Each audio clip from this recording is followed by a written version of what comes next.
sabdamu ya Tuhan adalah kebenaran. Kuduskanlah kami dalam kebenaran. Haleluya. Haleluya.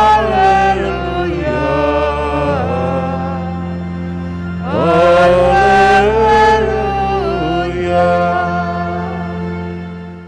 Tuhan bersamamu. Inilah Injil suci menurut Markus. Dimuliakanlah Tuhan. Pada suatu hari Yesus memanggil orang banyak dan berkata kepada mereka, "Dengarkanlah aku dan camkanlah ini. Apapun dari luar yang masuk ke dalam seseorang tidak dapat menajiskan dia. Tetapi apa yang keluar dari seseorang itulah yang menajiskannya. Barang siapa bertelinga untuk mendengar, hendaklah ia mendengar."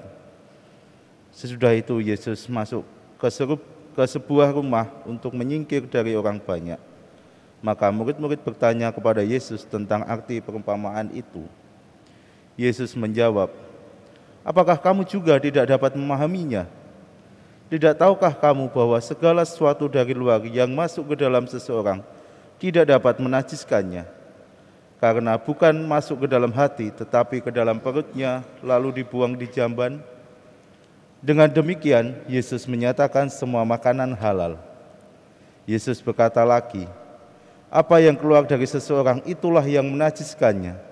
Sebab dari dalam hati orang timbul segala pikiran jahat, perzinahan, keserakahan, kejahatan, kelicikan, hawa nafsu, iri hati, hujat, kesombongan, kebebalan. Semua hal jahat ini timbul dari dalam dan menajiskan orang." Demikianlah sabda Tuhan. Terpujilah Kristus.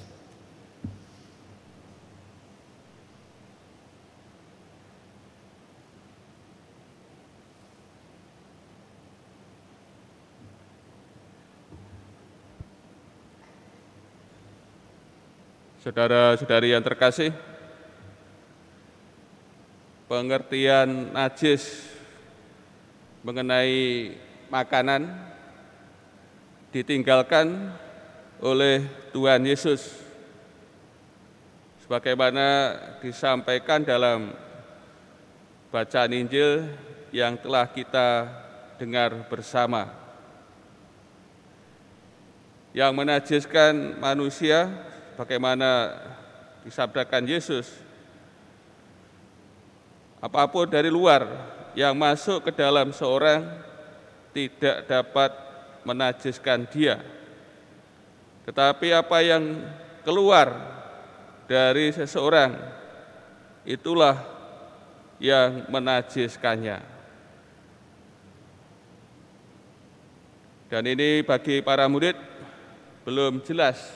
Dan akhirnya ketika berada dalam suatu rumah, para murid menanyakan lebih lanjut apa yang diajarkan oleh Tuhan Yesus ini. Tidak tahukah kamu bahwa segala sesuatu dari luar yang masuk ke dalam seorang tidak dapat menajiskannya, karena bukan masuk ke dalam hati, tetapi ke dalam perutnya, lalu dibuang di jamban. Apa yang keluar dari seorang itulah yang menajiskannya.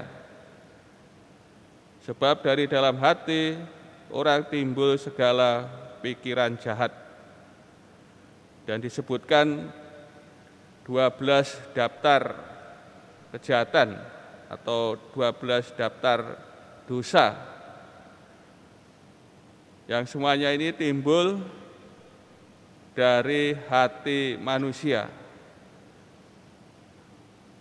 Maka melalui sabda Tuhan ini Pasien kasih, pentingnya peranan hati manusia.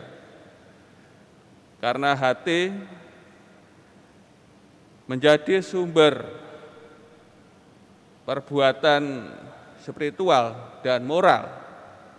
Sebagaimana hal ini diajarkan dalam kitab suci. Hati kita, hati manusia sebagai sumber perbuatan spiritual dan moral. Hati menjadi pusat hidup kita. Maka oleh Tuhan Yesus kita telah dibebaskan soal dari apa yang dari luar ya masuk ke dalam diri kita. Ini kita sudah dibebaskan dari hal yang tidak penting ini. Namun kita diajak ya untuk memperhatikan hati kita ya, soal kebersihan hati ya, kemurnian hati, kesucian hati. Karena dari hati inilah yang akan menentukan ya, najis atau halal di hadapan Allah.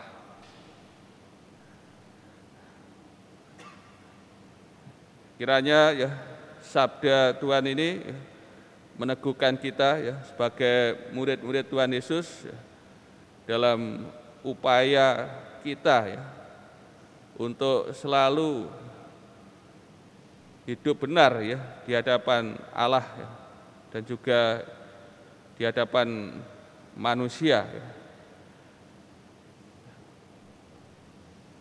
Yang harus kita ya, perhatikan ialah hati kita. Dan sabda Tuhan ini mengajak ya, kita untuk selalu melihat bagaimana hati kita yang kita hasilkan ya selama ini, yang keluar dari hati kita, apakah hal-hal yang baik, yang benar, atau sebaliknya ya. Sebagaimana tadi didaftarkan 12 daftar dosa atau kejahatan, apakah seperti ini yang keluar dari diri kita? Maka tentu kita diajak untuk selalu ya, memperbarui diri, senantiasa ya. Bila hal yang jahat, yang buruk keluar dari diri kita, ya, tentu kita diajak untuk ya, bertobat, memperbarui diri, dan senantiasa mohon ya, rahmat Tuhan sendiri agar bisa ya, mengubah hati kita agar menjadi ya, hati yang suci, yang baik, sebagaimana ya dikehendaki oleh Tuhan sendiri.